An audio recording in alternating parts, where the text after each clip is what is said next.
Hello বন্ধুরা, আজকে আমি চলে এসেছি সোদপুর স্টেশন। এবার আমি চলে যাব 1 নম্বর প্ল্যাটফর্ম দিয়ে, টিকিট কাউন্টার দিয়ে বেরোতে হবে। তারপরে অটো ধরতে হবে। অটো করে 10 টাকা নেবে পানিহাটি ঘাট। এই টোটো স্ট্যান্ডে চলে এসেছি।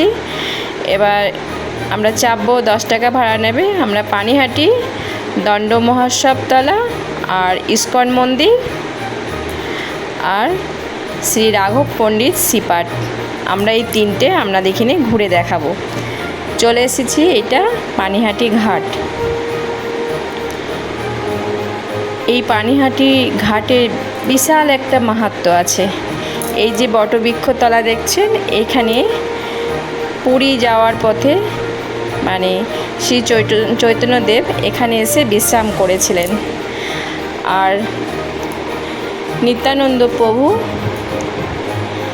রঘুনাথ পণ্ডিতকে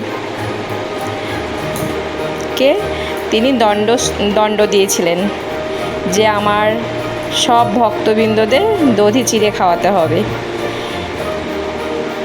জ্যৈষ্ঠ মাসে শুক্লা তিথিতে, শুক্লা ত্রয়োদশীতে এই উৎসব পালন হয়।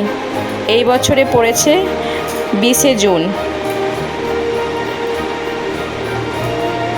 এইটা হচ্ছে দণ্ড উৎসবতলা। এটা হচ্ছে পূর্ণভূমি, যেখানে শ্রী চৈতন্যদেবের পদধূলি পড়েছে, সেটা তো পূর্ণভূমি। আর গঙ্গার তীরে খুব সুন্দর মনোরম জায়গা। আর রঘুনাথ গোস্বামী ছিলেন আদি সপ্তগ্রামে গোবর্ধন দাস জমিদারের পুত্র। তিনি গৌর চরণ পাওয়ার জন্যে অনেক সাধনা করার পর তবে তিনি নিত্যানন্দ প্রভুর কাছে এসে তবে গৌর চরণ পেয়েছিলেন। তখন তিনি ওই দণ্ড দিয়েছিলেন যে আমাকে না করে গৌর চরণ পাওয়া যায় না। ঘোড়া ডেঙ্গি ঘাস খেতে গেলে ঘোড়ার অনুমতি নিতে হবে, তবে তো ঘাস খাওয়া যাবে। সেই জন্যে শ্রী চৈতন্যদেবেরকে পেতে গেলে নিত্যানন্দ প্রভুর অনুমতি চাই। তিনি তখন ওই দণ্ড দিয়েছিলেন। আর এই দণ্ড সব দধি চিড়ে, এখানে দধি চিড়ে উৎসব হয়, সেই দিনকে দধি চিড়ে খাওয়ানো হয়। এটা হচ্ছে খুব ভালো, খুব সুন্দর জায়গা। তারপরে আমরা চলে যাব মণি সেনের ঠাকুর বাড়ি। এখানে শ্রী চৈতন্যদেবের যে মন্দিরটা আছে, আমরা দিন ঘুরে দেখালাম, খুব সুন্দর। একদিনের জন্য বেড়ানোর জন্য খুব সুন্দর জায়গা। আমরা মণি সেনের ঠাকুর বাড়ি চলে এসেছি, যেখানে স্বয়ং ঠাকুর রামকৃষ্ণদেব পদধূলি পড়েছিলেন। এই দণ্ড উৎসবের সময় তিনি এখানে এই বাড়িতে তার পদধূলি পড়েছিল। এটাও একটা পূর্ণভূমি। এই বাড়িতে দর্শন দেখাচ্ছি। আর সামনেই রামকৃষ্ণের একটা ভালো মন্দির স্থাপিত করা হয়েছে। এটা মণি সেনের ভিতর বাড়ি। এখন বাড়িটা প্রায় ভগ্ন অবস্থা, অনেক পুরনো হয়ে গেছে। শুধু সামনে একটু মন্দিরটা স্বয়ং রামকৃষ্ণ, সারদামণি আর স্বামীজির কিছু মূর্তি করে মন্দিরটা করা আছে। এই দেখুন,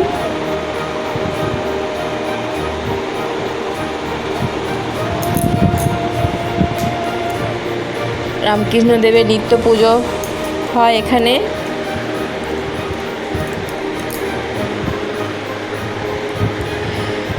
তারপরে আমরা মণি সেনের বাড়ি দর্শন করার পর আমরা চলে যাব ইস্কন মন্দির। এই পথেই একটুখানি 2 পা হাঁটলেই ইস্কন মন্দির। ইস্কন মন্দিরে যে ভোগ প্রসাদের নাম্বার আমি স্ক্রিনে দিয়ে দেবো, সেই নাম্বারে আপনারা বুকিং করে রাখবেন। তারপরের দিন এলে আপনারা ভোগ প্রসাদ পেয়ে যাবেন। ভোগ প্রসাদের মূল্য হচ্ছে 70 টাকা মাথা পিছু। আমি 9টার সময় পৌঁছেছি, তখন ওনাদের খাবার টাইম সকালের অন্ন খাওয়ার টাইম। আর এটা হচ্ছে মানে রন্ধনশালা, এখানে রান্না হয়। আর এটা হচ্ছে জগদ্ধাত্রী মূর্তি। আর এটা ওনাদের সমস্ত রকম জিনিস পাওয়া যায়। এটা হচ্ছে বুক স্টল, বই, মালা সব কিছু পাওয়া যায় ইস্কন মন্দিরে। সব রকম জিনিস পাওয়া যায়। তারপরে আমরা চলে এলাম মন্দিরের ভিতরে, মানে গঙ্গার ধারে, এর পাশ দিয়ে আসতে হবে। গঙ্গার ধারে চলে এসেছি। এখানে শ্রাদ্ধ অনুষ্ঠান চলছে আর পাশেই গঙ্গা, খুব সুন্দর মনোরম জায়গা। দুই দিকে দুটো মানে শিবলিঙ্গ আছে, একটার নাম হচ্ছে তারকেশ্বর আর একটা নাম হচ্ছে গঙ্গাধর। এখানে এবারে যদি আপনারা মানে কাপড় নিয়ে আসেন, কাপড় ছেড়ে এখানে স্নান করতে পারেন। এখানে খুব সুন্দর গঙ্গার ঘাট, খুব ভালো লাগবে। মানে একদিনের জন্য বেড়ানোর জন্য খুব সুন্দর জায়গা। এখানে বসলে খুব শান্তি পাওয়া যায়। এখানে শ্রাদ্ধ, অন্নপ্রাশন এটা হয়, কিন্তু বিবাহ হয়নি কি বলতে পারছি না। এই 9টার সময় এখানে ভোগ প্রসাদ খাওয়ানো হচ্ছে। আর তুলসী তলায় যে কলসিগুলো বাঁধা আছে, যাতে গাছের মাটি এত গরমে না শুকিয়ে যায়, সেই জন্যে ওই মাটির ভাঁড়গুলো দেওয়া হয়েছে। তারপরে আমি চলে এলাম শ্রী রাঘব পণ্ডিতের শ্রীপাঠ। এদিকে অ্যারো দেওয়া আছে, এই অ্যারো চিহ্ন দিয়ে যেতে হবে।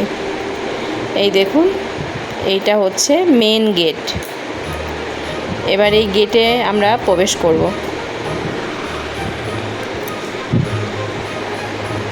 এখানেও ভোগ প্রসাদের ব্যবস্থা আছে, কিন্তু আমি ইস্কন মন্দিরে কুপন কেটেছি বলে আর এখানে কাটিনি।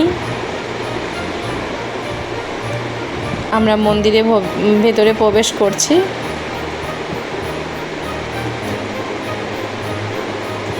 এই যে তরুলতা গাছ দেখছেন, এরই নিচে শ্রী রাঘব পণ্ডিতের সমাধিস্থল। আর এইটা হচ্ছে অফিস ঘর। তারপরে আপনার মন্দিরটা। চলুন মন্দিরটা একটু ঘুরে দেখাই, খুব ভালো লাগবে।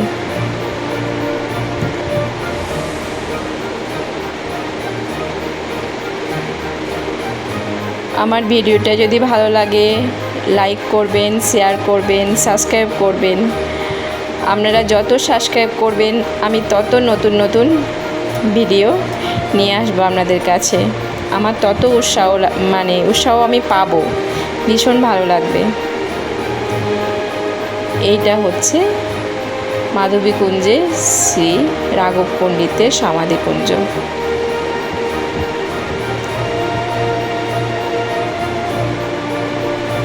এখানে এলে অবশ্যই 3টে চক্কর মারবেন আর এখানে প্রণাম করবে। এটা হচ্ছে পূর্ণভূমি। এই পূর্ণভূমিতে যদি একবার মানে আসতে পারা যায়, মনটা খুব শান্তি পাওয়া যাবে।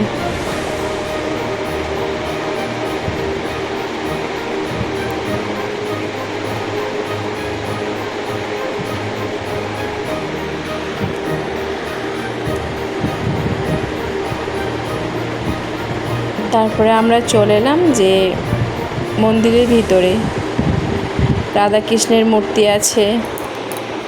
তারপরে এই দেখুন রাধাকৃষ্ণের মূর্তি, তারপরে গৌরনিতাইয়ের এই পাশে, এটা মাঝখানে, আর গৌরনিতাইয়ের মূর্তিটা এই পাশে আছে।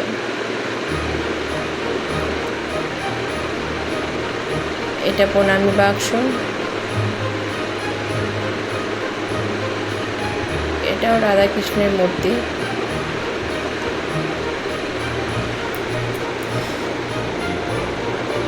এই যে নাড়ু, খইয়ের মুরকি, নারকেল নাড়ু দেখছেন, এগুলা রাঘব পণ্ডিতের পিসি দয়াময়ী ইনি বানাতেন। তারপরে আমরা চলে এলাম ইস্কন মন্দিরে, আরতি হবে দেখাবার জন্যে। এই দেখুন ইস্কন মন্দির, আর এইখানে প্রভুপাদের মূর্তি আছে,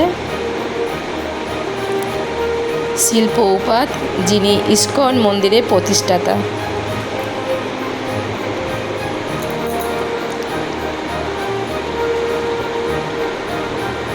এখন আরতি শুরু হবে।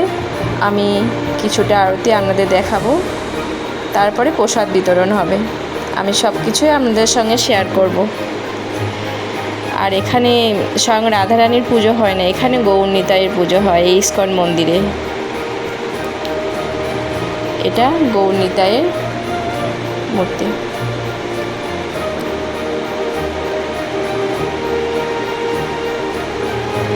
অপূর্ব, ভীষণ সুন্দর।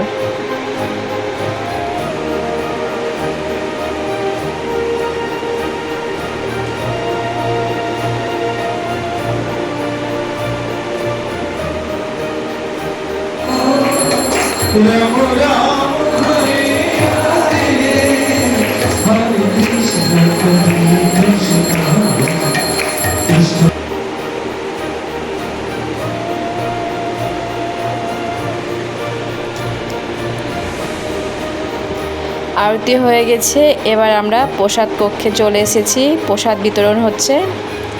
আর কি কি প্রসাদ ছিল আমি দিয়ে দিয়েছি।